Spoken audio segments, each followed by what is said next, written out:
Today, Ukraine stands as a symbol of resilience and democratic determination. But this story begins 20 years ago, when a nation began to define itself through moments of profound transformation. From the Orange Revolution that awakened a generation, to the Euromaidan protests that changed everything, to Russia's annexation of Crimea and the full-scale invasion that shocked the world. Each chapter reshaped Ukraine and echoed far beyond its borders. This is the story of Ukraine's journey through the 21st century, how a country forged its identity through crisis, courage, and an unwavering commitment to freedom. Our narrative moves between public squares and battlefields, between diplomatic backrooms and family kitchens, following citizens and leaders alike. We trace events that transformed a post-Soviet state into a focal point of European security, exploring not just the headlines, but the daily realities that defined this era.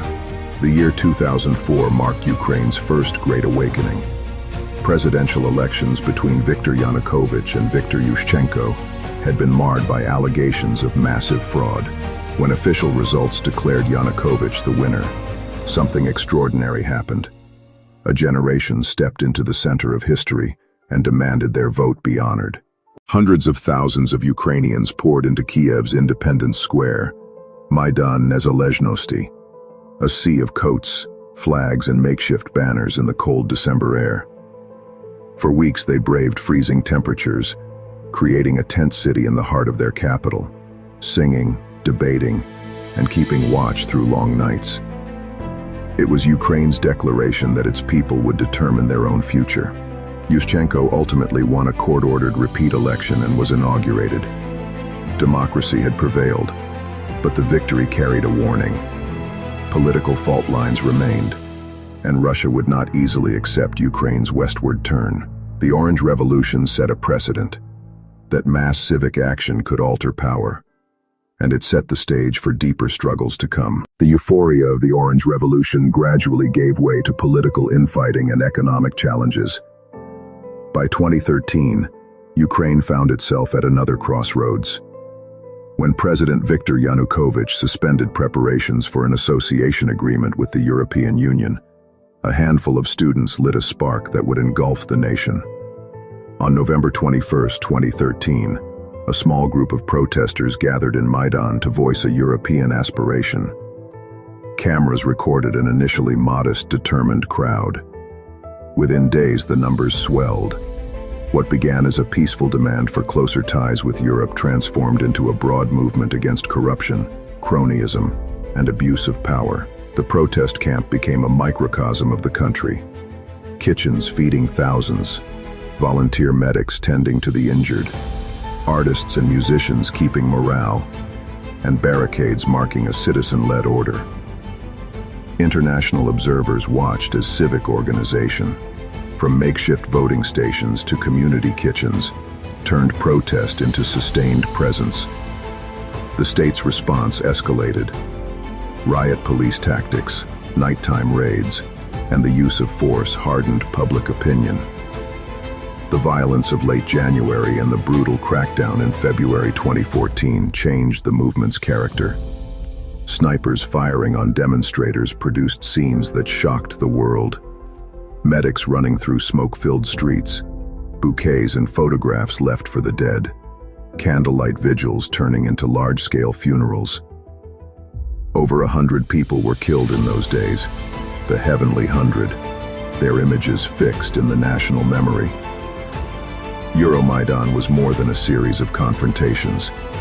It exposed the fracture lines of post-Soviet governance, the collision between oligarchic power and civic demand, and the yearning of many Ukrainians for transparency and dignity. The movement's participants ranged from students to pensioners, from teachers to clergy, united across regions and languages. The fall of Yanukovych in February 2014 ended one chapter and opened another, as the nation confronted new challenges both within and beyond its borders. But Ukraine's victory in Kiev was immediately complicated by events to the south. As the new government struggled to stabilize, Russian forces moved. In late February 2014, unmarked soldiers, later admitted by Moscow to be Russian troops, appeared in Crimea, seizing government buildings, airports, and the peninsula's communication hubs. Local separatist groups were mobilized, and pro-Russian assemblies called for immediate change. The operation was swift and meticulously planned. Control of ports, blocking of Ukrainian military bases, and an information campaign framing the action as protection of ethnic Russians. Within weeks, a hastily organized referendum, held under the presence of armed forces and judged illegitimate by most of the international community, was used as the pretext for annexation. On March 18, 2014, Vladimir Putin signed a treaty incorporating Crimea into the Russian Federation. The seizure of Crimea carried deep strategic implications: control of the Black Sea Fleet, access to ports, and a significant psychological blow to Ukrainian sovereignty. International institutions condemned the move, imposing sanctions and declaring the referendum invalid under international law. Yet the reality on the ground had changed. Families were divided, property rights challenged, and a once integrated region was now governed from Moscow. Crimea's annexation marked the first forcible change of European borders since World War II, and signaled a new era of geopolitical confrontation. On February 24, 2022, the world woke to news that seemed impossible in 21st century Europe. Russia had launched a full-scale invasion of Ukraine.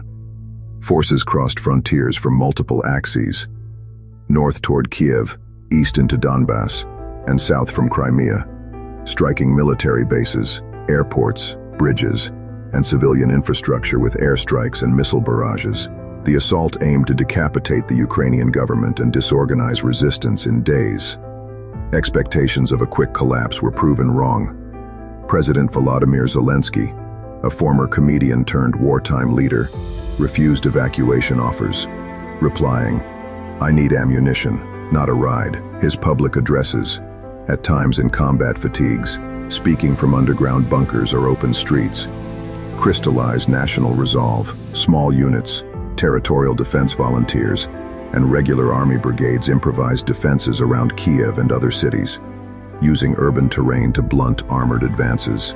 Civilian populations improvised as well. Neighborhood volunteers organized aid drops, hospitals adapted to mass casualties, and bus drivers evacuated children under fire. Frontline scenes were stark and human.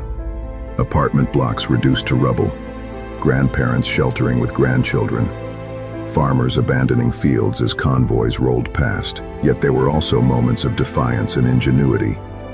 Drones adapted for reconnaissance, citizen sponsors supplying gear, and skilled medics creating field clinics under fire. The invasion stretched into months, turning tactical standoffs into a grinding attritional conflict that drew in international attention and support. The international response was rapid and multifaceted. The Biden administration, having warned of an imminent invasion, moved quickly to coordinate sanctions, military aid, and diplomatic pressure, rallying allies in Europe and beyond. Sanctions targeted Russian banks, key industries, and individual elites. Restrictions on finance and technology aimed to degrade Russia's long-term military capacity. Military aid flowed: anti-tank weapons, air defense systems, intelligence sharing, accompanied by training and logistical support from NATO partners. The contrast with the Trump administration's earlier posture is part of the larger context. Debates in Washington over America's role in Europe, differing approaches to Russia, and the politicization of aid shaped pre-war diplomacy. Once the invasion began, however, bipartisan consensus coalesced around support for Ukraine, even as debates continued over scale and conditions of assistance. European nations, some for the first time in decades, ramped up defense spending and supplied weapons. Finland and Sweden abandoned long-standing neutrality and applied for NATO membership. Millions of refugees crossed borders seeking safety. Humanitarian aid also surged: food, medicine, temporary shelter, and reconstruction funds. International courts and human rights organizations documented alleged war crimes, and global civil society mobilized to support displaced families. The response underscored a broad international judgment. An invasion of a sovereign European state demanded a sustained collective reaction. As the war entered its second year, Ukraine's resilience continued to confound expectations. Despite losing significant territory, Ukrainian forces launched carefully planned counteroffensives that reclaimed thousands of square kilometers. A combination of Western-supplied weaponry, improved intelligence sharing, and determined local command. The liberation of cities such as Kherson and renewed advances around Kharkiv demonstrated that Russian forces, while numerous, were not invincible. More importantly, Ukrainian society showed remarkable cohesion under pressure. Cities under bombardment maintained essential services despite power and water interruptions. Volunteers repaired roads overnight and kept supply chains running. Schools and cultural institutions adapted. Lessons and rehearsals carried on in basements and subway stations, while journalists and artists chronicled daily life to keep the world informed. Economically, Ukraine faced severe disruption, but also rapid mobilization of industry toward defense production, tech support, and logistical services for the war effort. The war that Putin launched to erase Ukrainian statehood had the opposite effect. It strengthened national identity and international solidarity. Diplomacy and aid have bought time and capacity, but the human cost is deep and ongoing.